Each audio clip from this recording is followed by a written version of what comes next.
my screw ups, my mess ups, because he's already prepared for what I might do. He knows what I'm going to do before I do it, and he already made preparation for me before I get there.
What follows darkness is light.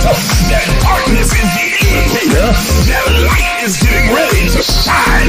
So there it is in Genesis, when darkness was upon the face of the deep, and God in the spirit form moved upon the face of the waters, and then God said, let there be. Because darkness precedes the light. Are you understanding what I'm saying? But he needs the darkness there so that God can move upon the face of the deep, so that the shift can take place. Listen, look at your neighbor and tell your neighbor that shift take place in the darkness. Oh, God, y'all didn't hear what I just said. Everybody's not going to see the shift that's happening. They see the chaos, but they don't see the shift. They see all the craziness going on in your life, but they don't understand that underneath the darkness, God is moving in secret. He's moving in quiet. He's moving in the hidden places. He's moving in the cracks and the corners and the crevices. He's moving in places that you cannot see. And when the light comes, they're going to see a new order.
Not cutting, but untying. And so the universe then has no choice. First attribute of the secret place. The secret place is a place of revelation. It makes you free because it awakens you and makes you consciously aware that everything that you thought was holding you is an illusion.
1, 2, 3, 4. 1, 2.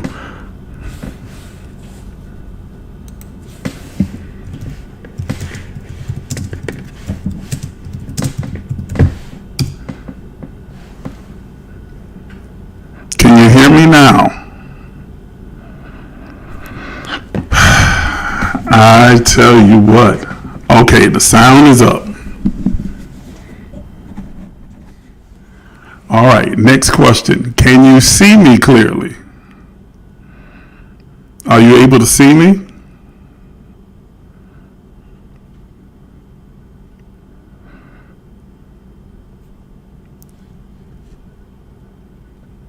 You can see me. Okay. I don't know what's going on, but it's happening. Maybe it's the devil. I'm playing. All right. So let's try again. Good morning. Soulful Sunday to all of you, and thank you for joining me for the Emerge Empowerment Session. I'm your host, Isaac J. Miles Sr., and I am ecstatic that you have decided to be a part in this conscious conversation this morning. Prepare yourselves to be inspired, informed, and ignited, intrigued by the information that you're going to learn on this platform. Thank you for helping me to be able to get everything set and ready to go. So I've been tinkering around and trying to get this thing to work all morning long. So I'm trying very hard to just salvage as much as I can from this equipment, but it looks like it might have seen its best days and I may have to do something different. But I'm so glad that you're able to see me and you can hear me, and I'm going to get started this morning. I want to encourage you, if you don't have it already, get pencil and paper or whatever it is that you use to take notes. I want you to write down information. This may not be as much of a dialogue to this morning as it is a lecture, but I will, keep my eyes on the comments so that I can include your inputs, your questions, and anything that you have, and I'll try and be as conversational as I can, but it's a lot of information as we begin this series of teachings on the mythology of evil, the mythology of evil. If you remember, before I was in the car accident back in January, we were just about to begin this series, had only gotten to the very first part of the introduction, and then, I was in a severe car accident and was unable to even be on the air or do anything, and so we had to kind of lay this on the table. So today we want to begin the journey of going through this comprehensive study on the mythology of evil. And so I want to make sure you have pencil, paper, yes, coffee, tea, or wine, or whatever your favorite beverage is, and that you are, your iPad, your phone, or whatever you're using to take notes, so that you're able to follow along, take notes, and you can fact check me. I'm not one of those people that just says, take whatever I say. You should never take just what anyone says. I don't care who they are. Not your pastor, your bishop, your apostle, your preacher, your guru, your imam, not your mama, daddy, cousin, sister, brother, or anybody else. Do your own research, read, study for yourself, and then after you've investigated thoroughly, hold on to those things that are true and factual and that best serve you, and the things that aren't, dismiss. Okay? I will say that I have put in a lot of time doing the research and making sure that everything that I share with you is accurate, that it is factual, that it is within context, both historical context as well as practical context as well. But I am a fallible person. So, if I happen to miss something, or you disagree with something, or you have a different concern about something, I'm going to give you all of the facts. You go research it for yourself and then decide for yourself what you want to do with that. Okay? Everybody with me? All right. There's only a few of us on here. If you haven't already tagged and shared, please go ahead and do that. And man, it would be great if we could get as many people. It seems like when I just come on impromptu during the week, there are more people that actually participate. We'll have about 20, 25 people jump on. But then on our regular day on Sunday, maybe we should switch our regular day to the middle of the week, in the middle of the day. I don't know. Anyway, but tag, share, invite others to come and take part in the conversation.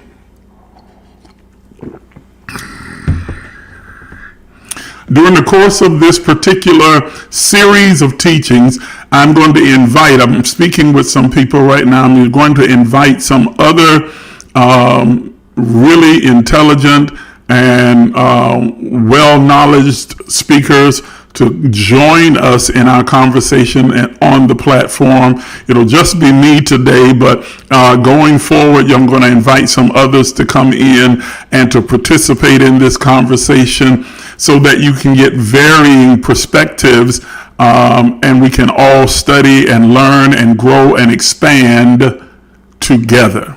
Okay? All right, so let's get started. So, we are talking about the mythology of evil. It's a discussion series that is comprehensive. During the course of this discussion series that we're going to be having, we're going to cover in section 1, LSD, Lucifer, Satan, and the devil. A comprehensive discussion of the origins of these characters and the implications of the belief systems that are built around them. LSD. Okay? Section 2, we will deal with delusions of dungeons, demons, and devils. Delusions of dungeons, demons, and devils. The keys to freedom from the fear of things that go bump in the night, i.e., death, hell, and invisible enemies. In section 3, we will deal with witches, warlocks, and wizards. A discussion of the religious myths and taboos associated with these, as well as other practices. Okay, so witches, warlock, wizards, as well as other practices. And then in section 4, we'll talk about prophets, psychics, and seers. A comprehensive discussion of spiritual gifts, callings, and practices. So we've got 4 sections that we're going to cover during this discussion series. And we're going to begin with section 1 today. I'm going to be moving kind of briskly. So if you have questions or you have a comment, put it in the comments. I'm going to try and make sure I keep my eye on the comments so that I don't miss anyone. If I move too quickly, put that in the comment. If you need for me to go back to a slide or repeat something, say that in the comments as quickly as you can, and I will repeat it. I want you to get the information, but it's a lot of information to cover, and so I want to move as quickly and expeditiously as I possibly can. Okay? So we kind of laid the groundwork a little bit for this last week when we talked about victim consciousness. The escape from victim consciousness. And just to redefine this particular term again, here it is on your screen. It is the perception that something and or someone outside of me controls my destiny. That life is happening to me or being done to me by it, and that it may be by God, by the devil, by parents, by DNA, by culture, by environment, by society at large, by a trauma, by friendships, by encounters and relationships, whatever your it is, and it may not just be a singular it may be several its, but those things feed into a consciousness of victimhood if they are not processed correctly and we don't view them from a high vibrational perspective and perception. When we operate from the egoic nature, that is a low vibrational perception, then we tend to turn everything inward. We internalize everything that happens around us and we begin to see ourselves as a victim. Now, for some people, this is comforting because it gives them the ability to be able to escape accountability and escape responsibility for their own choices and decisions. If I've got something I can blame, the things that I don't desire or the things that feel negative or the things that appear to be failures, hurtful, or painful, if I have something to blame it on, then I don't have to take any responsibility. I don't have to be accountable for my own choices, decisions, or actions or words.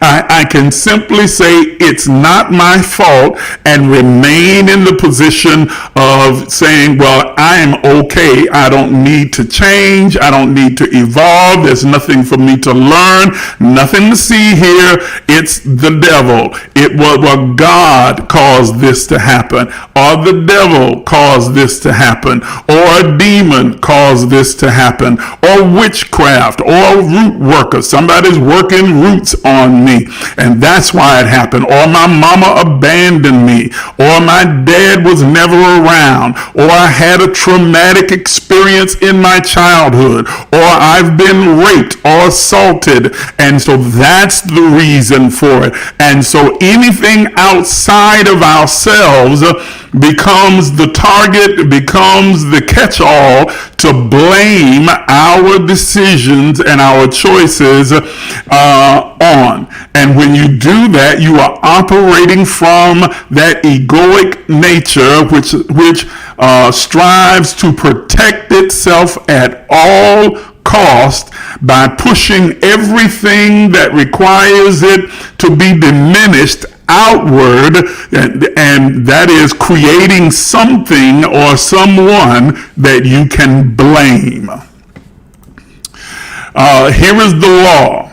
Here is a spiritual law that if you have been listening to me for any period of time, you have heard this law 100 million times. You probably have it memorized, but for the uninitiated, I want to repeat again this law. Your outer world of form and experience is a reflection of your inner world of thought and feeling. As above, so below.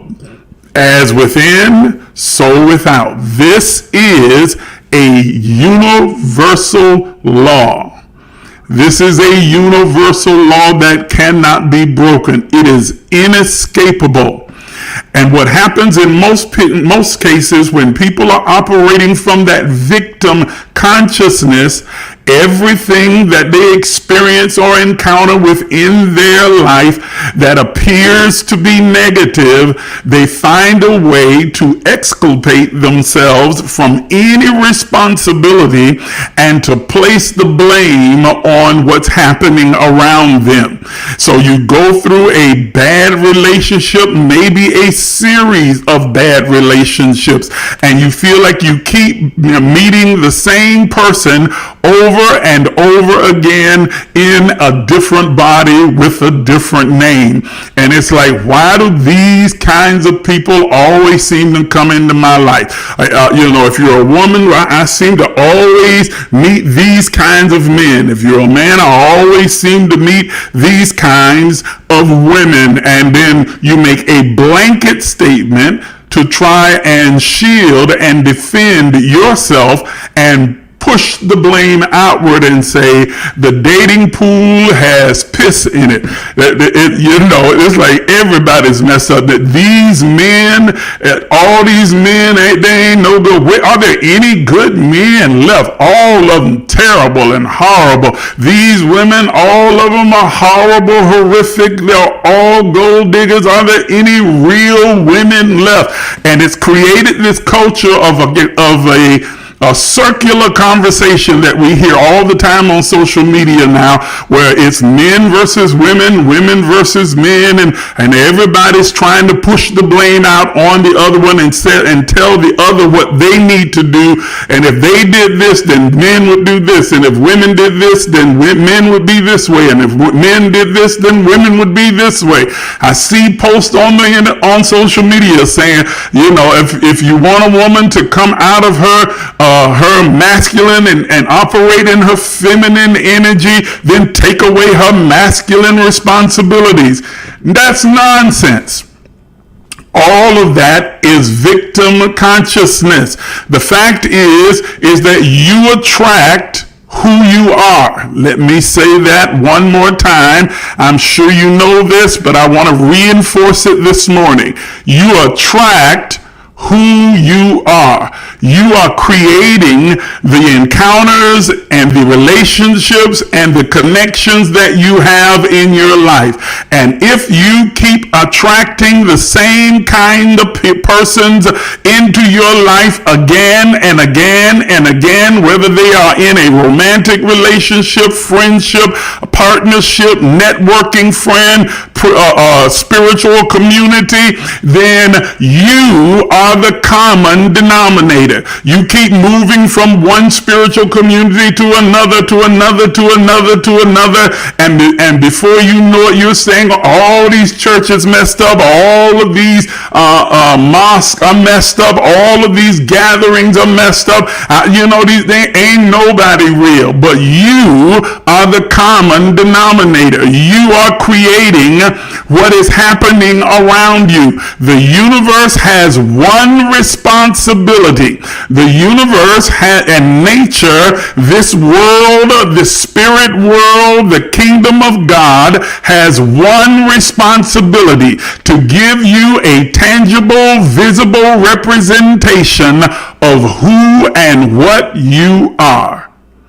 Let me say that again. The universe, the kingdom of God, the spirit world, whatever terminology you want to use, has one responsibility. That is to give you a visible, tangible representation of who and what you are. You manifest what you are. You attract what you are. You create the vibrational frequency that is magnetized and going out across the quantum field of the universe, pulling toward it everything that is like itself. Everything produces after its own kind. Birds don't give birth to cows. Cows don't give birth to cats. Cats don't give birth to alligators. Everything produces after its own kind. And if you keep getting the same production showing up in your life, it is not because something outside of you is attacking you. It is because you need to do some inner work, some investigative work, some analysis of your own self, your conscious mindset, your words, your actions, your deeds, your disposition, your perception, your perspective, and begin to expand and shift those things. And as you change, then everything around you will align itself vibrationally and harmonically with you in order to give you a visible, tangible reflection or representation of who and what you are. This law cannot be broken. This is an actual, factual law, truth that whether you are conscious or unconscious of it, it is at work all the time, perpetually throughout the universe and across the multiverse. Recovering the lost or misplaced self is the goal of the soul in this realm, and one of the primary purposes of our spiritual journey. The entire reason for our existing in this three-dimensional form is to be able to remember, recall, be reminded of our original state in our pre-incarnate state prior to our entering into this three-dimensional form. And this could be explained and expanded further if we looked at deja vu, or we looked at flashbacks and other things of this sort. All of them are reminders of the person, or the spirit rather, the being that you were prior to your agreeing to enter this three-dimensional form in this iteration of life. And the soul's entire journey in form in this three-dimensional body, its entire journey, its primary purpose, not entire purpose, there are several purposes we have, but our primary purpose and reason for the journey is to recover that misplaced self, rediscover our divinity, and embrace our truest and real identity. I don't want to spend too much time there because, again, we got a long way to go. So remembering our pre-incarnate choice and decision to come to this planet or plane of consciousness removes the congenital victim consciousness most people wrestle with all their lives. When you are able to rediscover your identity, embrace your divinity, when you begin to start to remember, be reminded of the reason and purposes for which you designed this lived experience and iteration of life, your reason for entering into this three-dimensional form, then it removes that victim consciousness, because now you know that whatever happens in my life, whatever occurs, whatever encounters I have, it is not a mistake, it's not an accident, it's not a coincidence, it's not an attack, but it is something that is designed by, co-created between myself and God, and it is designed to expand me, to evolve me, to develop me, to remind me of who and what I really am. That I am not just a mere flesh and blood being, but I am a spirit being having a human experience. And so there is nothing like adversity, right? And put a pin in that word right there, because that word is going to come up again. There is nothing like adversity to put a demand on your divinity and remind you, make you consciously aware of your capacity and your ability to do all things. You don't know the fullness of your capacity until you are challenged in an area that you have not been challenged in before.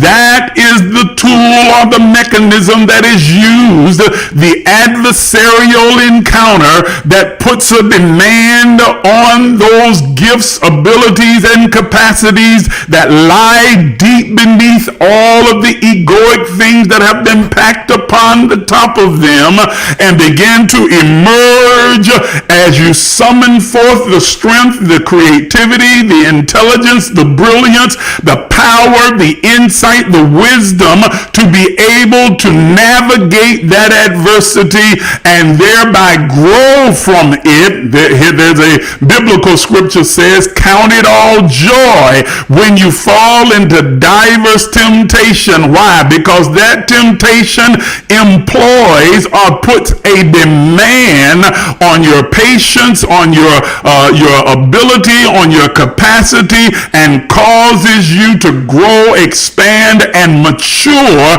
as a result of having the encounter.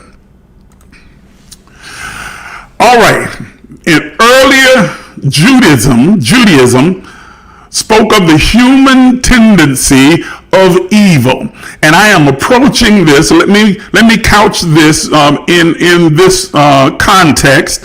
I am approaching this particular teaching from a early Judaic perspective, because that is what modern Christianity is based upon, and it serves as a basis for a number of the other modern religions.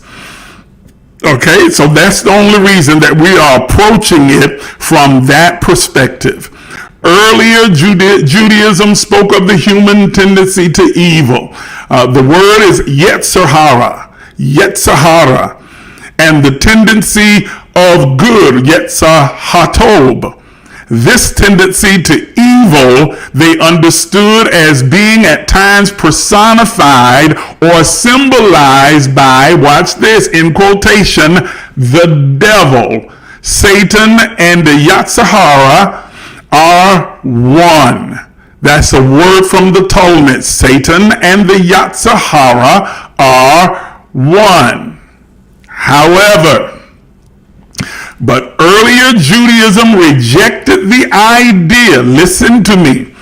Early Judaism rejected the idea that angels had rebelled, and that they specifically rejected the idea that the serpent in the Genesis narrative was Satan. You could please do your own research, but I'm telling you, early Judaism rejected the idea that the angels had rebelled, and they specifically, namely, rejected the idea that the serpent in Genesis was Satan. At that time, the Jewish devil was little more than an allegory of an evil inclination among humans. Okay? And during this time, in Judaism, the Jewish people Jewish Hebrew considered the devil to be an allegory. They considered it to be a metaphor for the evil inclinations of humans. When they saw a person acting, behaving, speaking in a certain manner, they would use the term devil like people use the term monkey. They'll say, I got that monkey on my back and it's riding me hard. Well, they don't literally mean that there is an actual monkey that's riding their back, but they use it allegorically or metaphorically to refer to the struggle that they're having with a particular substance or a particular behavior. So it was in early Judaism that when they spoke of the devil, they used it in an allegorical, metaphorical form to describe what they considered to be evil inclinations in humans. It is noted by the author of dense edition of the Talmud that neither the Talmud nor the Midrash, the Jewish interpretations of the laws of Moses, the Talmud and the Midrash, even mention Satan as Satan as being a fallen angel. Neither the Talmud nor the Midrash ever make mention of Satan being a fallen angel. They make mention, or they use the terminology Satan, but they don't refer to it as it being an actual entity or an angel that has fallen from its first estate. Yet that is the same text that is included in our modern Bible. The Talmud and the Midrash encompasses all of the laws and the history and stories of the Jewish people, the law of Moses. They never refer to Satan as being a fallen angel. Even in the Zohar, which is the 2nd century AD Jewish book that became the basis for the Kabbalah, the Sitra Hara, the dark side is presented as an aspect of God. Let me say that again. In the Zohar, the Sitra Hara, that is the dark side, is presented as an aspect of God. As the yin to the yang, as the other side of who God is. This is substantiated from one of the texts in your own Bible, where it says in Isaiah, I am the Lord your God, I created evil. You cannot create what you are not a part of. Creation begins from within and is then manifested without. Now, there's a few things that are problematic with that particular text, but we'll get to that a little bit later as in how they interpreted the Hebrew word as evil. It really was not as what we think it is. And we'll talk about that a little further in the conversation. But I want you to understand that the Sitra Hara, or the dark side, in the early Jewish teachings, in the Talmud, in the Midrash, in the Zohar, they considered that to be the other side or a different aspect of God. Not independent of him or her, and I use him or her on purpose because God is neither really male or female, which operates in the earth as a result of human error, sin. They considered the dark side, the Sitra Hara, as a different aspect of God, not independent of God, and it is that aspect that operates in the earth, not because of a entity, a being, or a devil, but because of human error or human sin.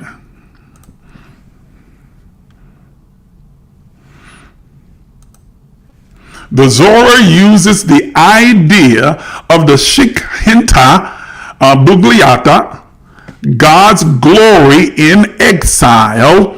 I'm just using the original words, and the Sitra Hara in order to speak of God's struggle with evil to explain its very existence. The Zohar doesn't teach dualism. Even though duality is a reality, but in the Zohar, I guess they had not come to that understanding, that level of consciousness, but in the Zohar, they did not teach dualism, a universe split between God and Satan, but rather teaches that the struggle between good and evil occurs within God's own self. Okay? So let's define some terms. Satan defined. That, what I gave you just then, was laying the groundwork for where we are headed now. How much time do I have? Okay, let's define some terms here. Satan defined. In the Old Testament, the Hebrew word Satan, Sultan, not Twan. Twan, it might be your cousin from down the street. Sultan, from the root word Sultan, is used in every single mention of Satan in the Old Testament. The literal translation of the word or words is an opponent, an adversary, or an accuser. An opponent, an adversary, or an accuser. Did you hear that common word, adversary? You remember that? I told you to put a pin in that. We had just spoke about that earlier. The literal translation of the term Satan in the Old Testament is an opponent, an adversary, or an accuser. All of these definitions describe an action or a behavior. They are not a title of an entity or a being. Even though the transcribers of the Old Testament made the choice, and it was with an ulterior motive in mind, to capitalize that term. In the original Hebrew, there is no capitalization because it does not describe an entity or a being, but the inevitable consequence of our matriculation through this three-dimensional plane. In other words, it describes a person, not a person, a behavior or an action that we encounter in our matriculation in this three-dimensional form, in this plane, this earthly plane of consciousness. I spoke of this last week when I used John chapter 17 verse 1, where it says that it is impossible lest offenses come. Offenses are inevitable. Adversarial encounters are inevitable. You are going to encounter adversaries throughout your life and throughout your experience in the earth. But remember the purpose of the adversary. Remember the purpose of the challenge. Remember the purpose of the action or the behavior or the opponent or the accuser. It is not designed to destroy you, attack you, limit you, diminish you. It is designed to cause you to look inward and place a demand on the untapped potential of your own divinity that is within you. It is to remind you of of who and what you are. That you are not just a mere human that's trying to be spiritual, but that you are a unique divine spirit that's having a human experience, and that you are limitless, boundless in your capacity and ability, that you are the personification of omnipotence. Let me say that again, that you are the personification of omnipotence. That's why the text in Paul says, I can do all things because I am the personification of omnipotence. I can accomplish, achieve all things through the Christ, the Christos, that is the essence, presence, power, and the isness of God that resides in me, through me, and as me, greater is he that is in me than he that is in the world, using the term he loosely. Greater is this power within me, nay, and all these things are more than a conqueror, power to tread over scorpions, serpents, and over all the power of the enemy, and nothing shall thy enemies hurt you. And I can give you a dozen more texts from your own Bible that reinforces what I just said to you. They are not designed to attack you, to kill you, diminish you, or distinguish who you are, diminish you, but to empower you, and by causing you to look inward and placing a demand on what's inside of you. So the adversary, the opponent, the accuser, these actions, these behaviors are not an entity. They are not a being. They are not some person, some red person with horns on his head and a pitchfork that is the supervisor over a death chamber under the earth called hell. It is not a fallen angel, but it is the inevitable encounters that we all have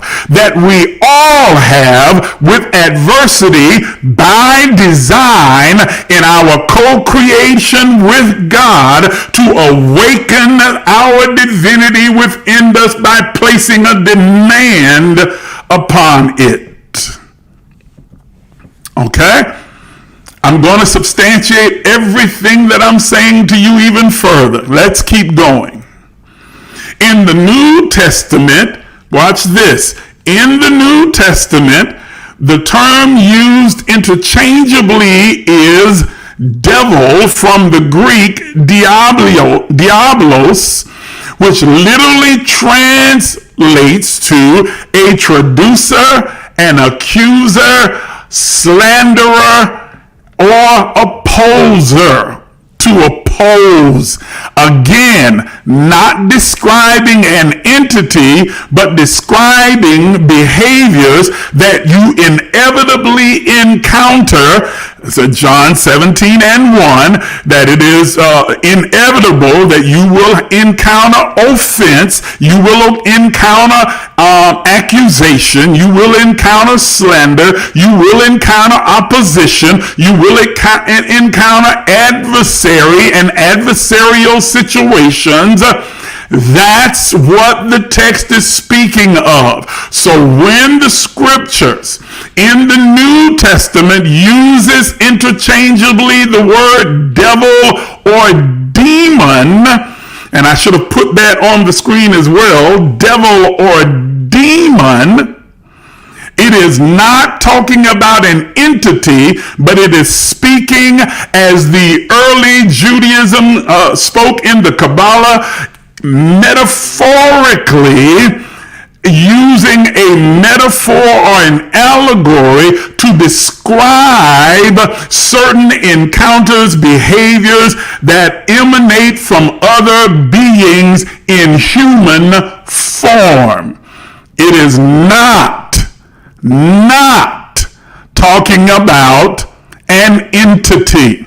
Nowhere in any of the texts, from the Old Testament to the New Testament, to the early Talmud, to the Midrash, to the Septuagint, or any of the other translations, is there anything to substantiate the idea that we are in a wrestle with a particular entity? The wrestle is within. Let's go a little further. So here are some important points. And the bottom part is cut off, so I'm going to remove myself from the screen for a second. Here are some important points from what we just discussed. Nowhere in the early writings of the Old Testament, the entire Torah, is Satan, Lucifer, or the devil mentioned. The first mention of Satan is in 1 Chronicles 21 and 1. So if he wasn't mentioned in the Torah, If he wasn't mentioned in any of those other parts, well, where was he? If he was a real entity, so was Satan or Lucifer or the devil just on vacation? What was I put that there kind of facetiously? Was he on vacation? Was he sleeping? Was he, doing something else for thousands of years and just decided to finally show up in First Chronicles? Number two, the word devil or demon. Watch this. Please get this in your notes. Check it out in your own Bible. The words devil or demons are never mentioned in the entire Old Testament. And I wrote facetiously again, did they just pop up in the New Testament 7,000 years later? If not, then where were they? Moses never encountered a demon or a devil. Moses, Isaiah, Ezekiel, Jeremiah, Abraham, Isaac, Jacob, Zephaniah, all of the Old Testament characters, all of your Old Testament heroes, that for all of these battles with all of these armies, they were always encountering and fighting evil that came from men, but there is absolutely no mention of an encounter with a demon or a devil. No mention of anyone casting out a devil. No mention of anyone casting out a demon or binding a demon. So are you telling me that for the entire history that is covered in the Old Testament, demons and devils were just sitting on the sideline and on vacation and maybe having, soup and sandwiches, waiting for the time of the New Testament to arrive, and then they say, okay, we're going to make our appearance now? Come on, let's be logical. Number three, Satan is only mentioned 15 times in the entire Old Testament. 11 of those times are in Job, which is just an allegory. Job is not a literal occurrence. There was no literal Job or Mrs. Job that lived. And I'll substantiate this further as we go into the teaching. I will show you the history of where that particular text comes from. It's not even an original story. It was included in your Bible by those Jewish writers who decided to take or borrow a allegory, a story that they had heard through the years from Egyptians and began to include it in their writing. They simply changed the names, and instead of the original characters, they put the name Job and his wife and children and so on, and Satan and God, in order to put forth a particular idea or a proof. It is not a literal story. Satan is mentioned 11 times in Job, 2 times in Zechariah symbolically, and 1 time in Psalms and in First Chronicles. That's the entire 15 times that Satan is mentioned, and in every single case, it describes either an allegory or it is symbolic of something else, or it is describing human behavior. In every single place. Finally, number 4, the Old Testament presents God as the ultimate progenitor, the beginning and the end of all things. You can substantiate this in Exodus 9 and 14, in Isaiah 46 and 9, Isaiah 45 and 7. God is the central character. There is no other character that is being uplifted. The central character of the entire Old Testament is God. Okay? That is it. Not Satan. There's no mention of demons or devils. And there is a mention of Lucifer. We're going to get there. Oh, goodness. My time is up already. It's an hour. Will y'all give me a little more time today? Because I really want to get into... No, maybe I should wait and save Lucifer for the next session because it's pretty long. It's a pretty long section. Okay. So yeah, that's what I'll do. So let's review for just a second again these important points. Nowhere in the early writings of the Old Testament or the entire Torah is Satan, Lucifer, or the devil ever mentioned. The first mention of Satan is not until 1 Chronicles. Okay? I'm going to come back on screen. All right? The very first mention is in Chronicles. Let me see. Let me try and do it this way. Oh, that's tiny. Yeah, I know you can't read that. That's tiny. That's real tiny. How about, yeah, that's a little better. Okay? And that the word devils and demons is never mentioned in the Old Testament. Ever. Nowhere from Genesis to Malachi will you find the word demon or devil. And that the Old Testament, it presents God as the ultimate progenitor, the main character that is presented in the Old Testament is God. Okay? So, we understand now that Satan is not, is not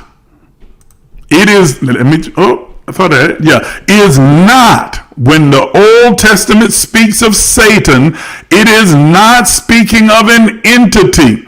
It is used allegorically 11 times in Job.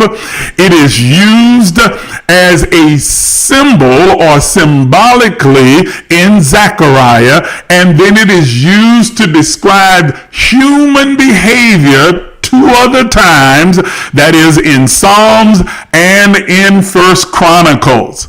It is never used to describe an entity. Why?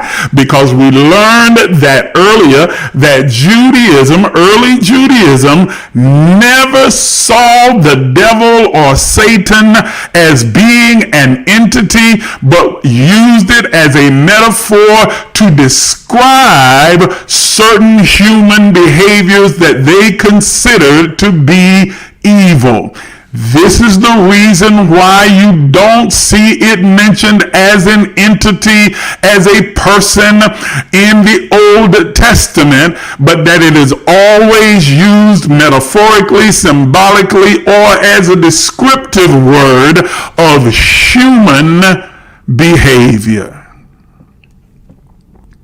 In our next empowerment session, we will discuss Lucifer. And it's very comprehensive, very extensive. That's why I decided not to just jump on it right now this morning, because I think that will probably take up an entire session, because I want you to understand who Lucifer is. Lucifer is not Satan. Satan is not a person, place, or thing. It is behavior or metaphor. Lucifer is not the same. Lucifer is not the same. And we're going to discuss what and who Lucifer is in our next empowerment session next Sunday at 9 a.m. Set your alarm clock, set your reminders so that you can be here and you don't miss out on this comprehensive and extensive teaching. If you have any questions or comments at all, please put it in the comments right now. And while you're doing that, let me just say thank you to each and every one of you that decided to join us and to participate in this conscious conversation this morning. I know I've given you a lot to chew on. Take the time to go back, research it for yourself. Don't accept my word as gospel. Go and do your research, read books, do a Google search, do whatever you choose to do. Whatever helps you to be able to fully comprehend and fact check everything that I've said. Fact check it from the start to the end of it, so that you can be thoroughly convinced within your own mind. Okay, I don't see any questions or comments. You're welcome, Theresa. It is absolutely my pleasure. This is my passion. I love teaching more than I do anything else in this world, with the exception of my children, of course, and my family. I absolutely adore teaching. It is my passion. So it's my honor to serve you and to be able to come and bring you this information. Thank you, Barbara. I appreciate that, and thank you for joining me. Thank you so much. Okay, thank you as well, Jamie. All right, listen, I'm getting ready to go. Before we go, I want to encourage you to take an opportunity to be able to give and support this platform. You can use whatever means that is available to you on the screen right now. Cashapp or Zelle. It's very simple and easy to do. It is your way of saying you appreciate this platform and the information and the teaching that you're receiving. You appreciate this spiritual community where you can connect with other like-minded people. And it is also a way that you can express your essence, that is love, which is personified through generosity. And so I'm asking you this morning, whether you're going to give by way of tithe or offering or seed or one-time gift or whatever, give as you decide to give in whatever amount that is. I don't, use this as a cudgel, and if you don't do this, nor do I use it as the bait and switch. Well, if you do this, then God gonna do that. And if you do this, then God gonna do that. Not so. All that is at work is all that has been at work all around in the universe, which are the laws that govern increase. That when you give, you enact the laws of increase, the laws of abundance, the laws of circulation, the laws of sowing and reaping. You enact those laws to your benefit. And it doesn't happen just because you give to me or this platform. It happens when you give generally to anyone. But I am making a plea or a presentation to you this morning for you to take opportunity to support this platform. All right. Thank you so much. Thank you for your gifts. Thank you for your prayers. Thank you for your presence. Thank you for your participation. And I will see you again next Sunday at 9 a.m. for Emerge Empowerment Sessions.